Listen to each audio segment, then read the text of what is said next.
ಈ ದಿನದ ವಾಕ್ಯ ಆದಿಕಾಂಡ 1ನೇ ಅಧ್ಯಾಯ 28ನೇ ವಚನ.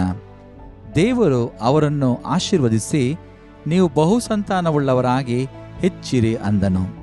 ದೇವರು ಆದಿಯಲ್ಲಿಯೇ ಮಾನವನು ಒಂಟಿಗನಾಗಿರಬಾರದೆಂಬುದಾಗಿ ಆಲೋಚಿಸಿ ಅವನಿಗೆ ಸರಿಬೀಳುವ ಸಹಕಾರನೆಯನ್ನ ಆತನು ನಿರ್ಮಿಸಿ ಅವರಿಬ್ಬರು ಗಂಡ ಹೆಂಡತರಾಗಿ ಜೀವಿಸುವಂತೆ ಮಾಡಿದನು ಮತ್ತು ಅವರನ್ನು ಆಶೀರ್ವಾದ ಮಾಡಿ, ನೀವು ಬಹುಸಂತಾನವುಳ್ಳವರಾಗಿ ಹೆಚ್ಚಿರಿ ಅಂದನು.